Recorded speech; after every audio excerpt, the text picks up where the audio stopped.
Hi guys, so here is Booker's recap from today. Today we did name game, eye contact, play disengagement, and also just some self-reg. The biggest thing with him is he knows what to do when you ask it, but it's more about consistency and longevity. So right here, I'm just warming him up with some name games. So I'm gonna say his name only once. He has to come around in front of me and sit and give me eye contact. Now, when he plops down all the way down, he's definitely people pleasing. And so it's more of, I'm okay with this, but it's about getting him to not spring load. Now right here, we're also doing some leave it commands and I'm waiting for his eye contact. He did get try to go for a treat and I had a dive bomb with him for it. But what we're practicing is I can do leave it and walk past it. I can do leave it and still make eye contact for the human. He does eventually get these treats, but he has to work for it. I'm the resource, I'm the gateway for approval to get what he's looking for. So you can do this as a warm-up, do a couple leave-its while you're doing feeding time. I would definitely recommend a leash. Just he needs a helping hand as he's making these decisions. And with the leash, maybe talking about next week, maybe getting him into a slip lead or a martingale collar. A flat collar doesn't give the same type of pressure, it's just on one point. A slip lead or a martingale does pressure all the way around his neck and helps him, again, it's a prompt, not a correction. It's more of, hey, I need you to pay attention. We can talk more in person the next time we see each other, but he does really well with it. Now this is play disengagement. This is, I'm gonna get him crazy and active and goofy and wild as can be, and then I'm gonna say his name only once, and I'm gonna be completely still. So right here, I completely stop, I ask for his name, and the moment he sits and looks at me, he gets rewarded for it. I gave you a clip because we had a longer clip, and most of these are fast forwarded because there's a lot that I wanna kind of share with you today. But we also worked on doorways. So this is a great practice for body pressure, leave it, name game, sitting, focus, leash pressure, like it's all the things, but we can practice with thresholds. So I open the door, he has to sit and look at me, then we get to go through it. Now I'm gonna reach for a treat a couple times. He's not getting this treat. He is actually, I'm using it as a lure, something to help him focus.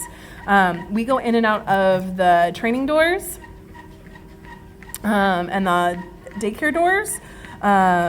Just as it's a good little practice spot, but you're also gonna see in a later clip, you're gonna see us using the front doors. I'm trying to demystify and make the lobby so exciting to be as calm as possible. So that way when you do pick him up, he's helping, I know I have to be calm, this is the expectation in this environment. So it's good practice for before you go through doorways, asking him for that sit, and as soon as he sits, then we can get to go through it. Now here, I'm honestly just waiting for him. I'm not using any hand lures, I'm not giving him hand signals, I'm just asking him sit, because we've been able to practice this with some repetition with the other doors. One thing you might want to consider is doing a 4-foot leash with him, whether that's a slip lead or a clip-on lead. Right now, especially being a teenager, he's so excited with the world around him. So getting him to focus right next to you gives him a little bit of freedom, but also helps him, hey, I have to manage.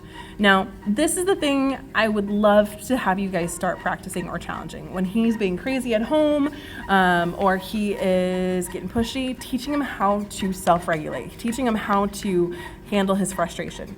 This is sped up 6 times. This is actually a 25-minute session, trimmed down and sped up for you guys. Now, one thing, quick note, his tail doesn't ever stop in these videos, except for a brief moment. But he's attached to me. I'm basically ignoring him. Every once in a while, I'll lure him to a spot, but that person came in and he jumped a little bit, but it was all about, you have to go back and sit. And I was able to have a conversation with this gentleman and with his dog. Now, Booker wiggled a lot, but he also settled through here. He also wasn't pushy or jumping or barking at me. It was, I want to do this. Do you see? I'm looking, I'm focusing, I'm being such a good boy. And I'm giving him a couple good boys and a couple itty bitty treats. But the idea is he has to give me his focus. We have to be calm. What neutrality can we build in while we do this? Watch a Netflix show and put him on a slip lead.